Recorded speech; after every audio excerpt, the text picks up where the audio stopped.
Good evening. My name is Gino Frattallone. I have this lovely young lady. She's running for U.S. Senate. Her name is Heidi Wellman. Am I correct? Heidi Wellman, that's right.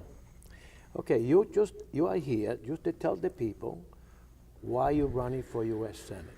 And tell me a little story, how far you went since we spoke the last time. And we're trying to be discreet, and you just tell your story. Okay. How's that? Okay. Okay. Well, I want to start with a story as to what brought me to this point. Yes. When I was 12 years old, I said to my dad that I was going to be a politician. Yes.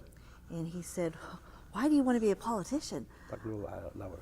He says, "Tell me, because before you can run, you have to have a reason. Right. Is it for attention? Is it for money?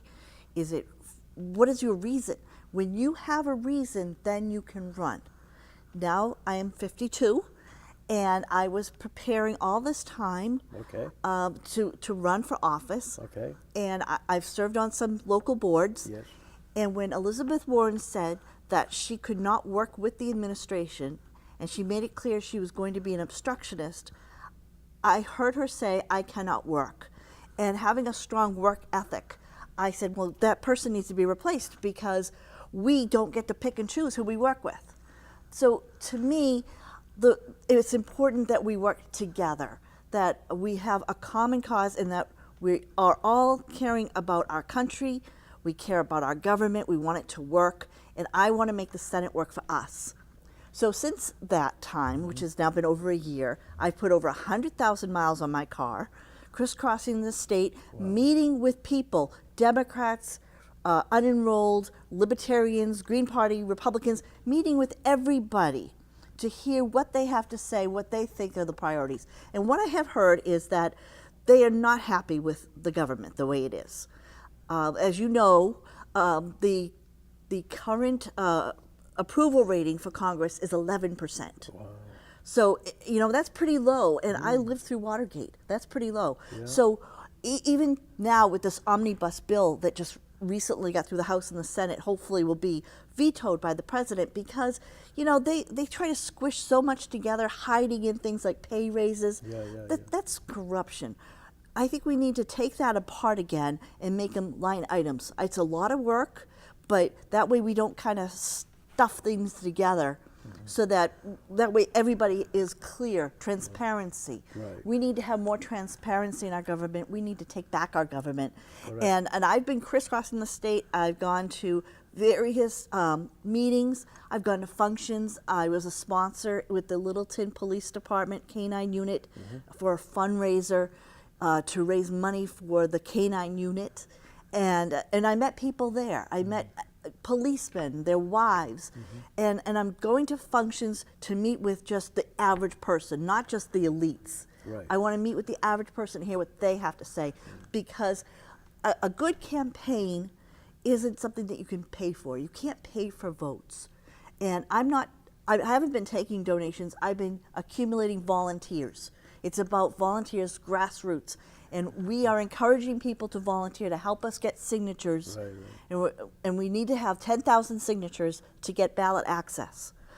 So we're getting there, and that's what we're doing. So we're meeting with a lot of people, explaining to them that our platform is about stopping corruption, making the government work for us, and anti-establishment. We're not part of that inner circle, and we don't intend to. We want to have term limits. We want to stay with the people. And then we want to come back and show others how to do that.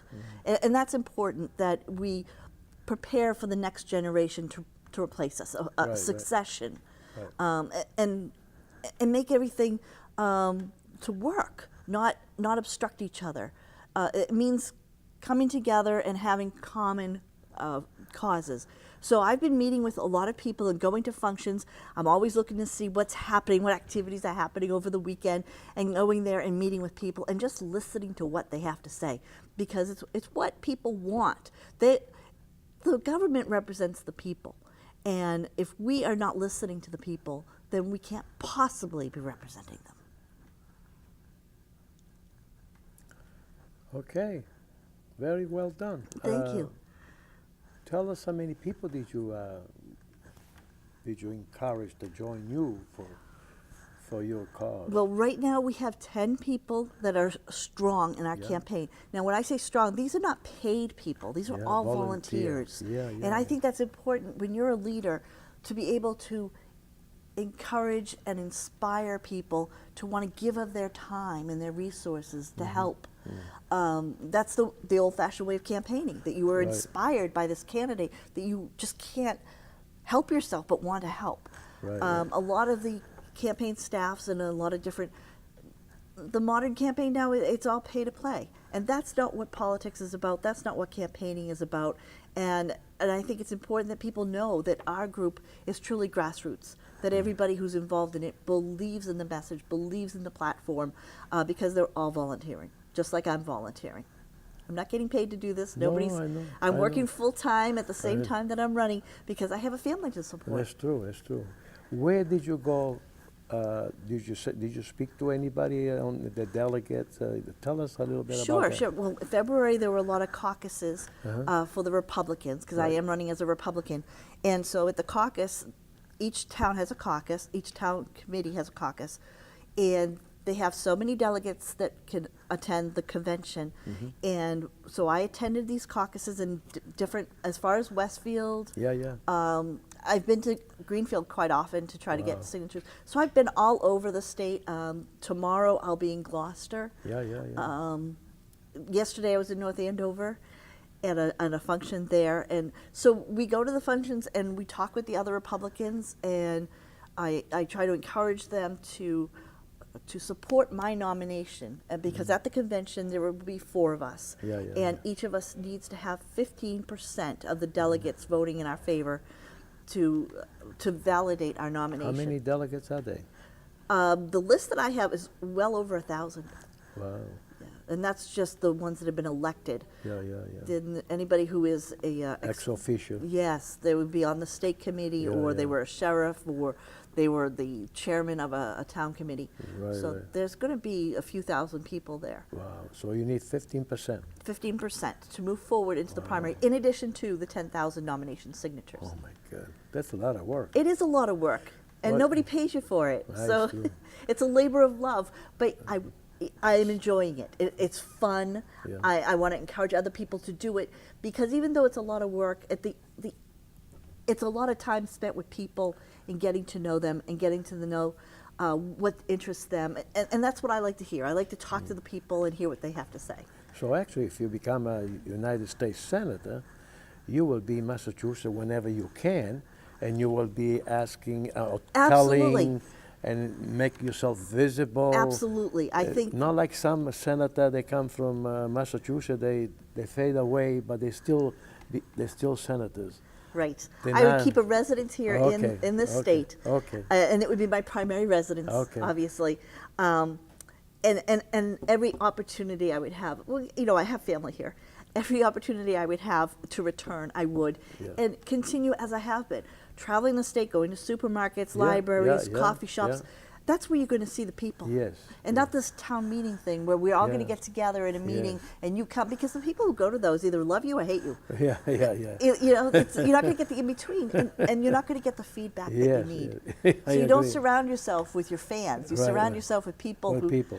who are real, Right, genuine right. people. Yeah. So what's going to be your next move? What are you going to be going next? Well, tell us. today we have to decide between whether we're going to Fitchburg or Air to get more signatures. I see. Because we haven't had enough signatures from those towns. I see. And then tomorrow morning at 9 a.m. we'll be in Gloucester. Wow. Then we're going to follow up with West Roxbury. I see. And spend some time in the Boston area, because Yeah, we yeah. haven't spent any time in the inner city. I see. And starting in West Roxbury and then moving in, I do want to reach East Boston. And then on Sunday, we'll be traveling back to the western part of the state. Oh my God. So, So you just go. yes. Oh, Chicopee is one of our favorite locations. We have a whole team that's out of Chicopee, a team of 5 people that are just in Chicopee. And Won't you just ask the public if they like to be volunteer? Yes. Ask them if you. yes, if you would like to volunteer, you can reach me at Heidi at HeidiForSenate.com, and my website is www.HeidiForSenate.com, and a lot of times it's listed where I'm going to be. For instance, next Monday I'm going to be in Newburyport. Uh-huh. Then Tuesday evening I'll be in Ware at 6:30. I'll be meeting in Ware. And then April 12th is Dartmouth. Okay. April 5th I'll be back in Worcester. Okay. So, and those are just what's set in stone right now. Every day we're continually moving around. So the primary is in September. Yes, the convention for the Republicans is April 28th. Yes. And the primary is the day after Labor Day. Where in Worcester? Where? Oh, at the DCU Center. DCU Center. Yeah, formerly known as the Centrum. Okay. See you. Okay. Yes. So we probably will see you again before the September primary. I hope so. I hope so. Okay. We want to say thank you. Thank you. Thank you, Heidi, and thank you for the public that were kind enough to watch this program. And we'll see you before the primary election. Thank you. Thank you. Thank you for coming.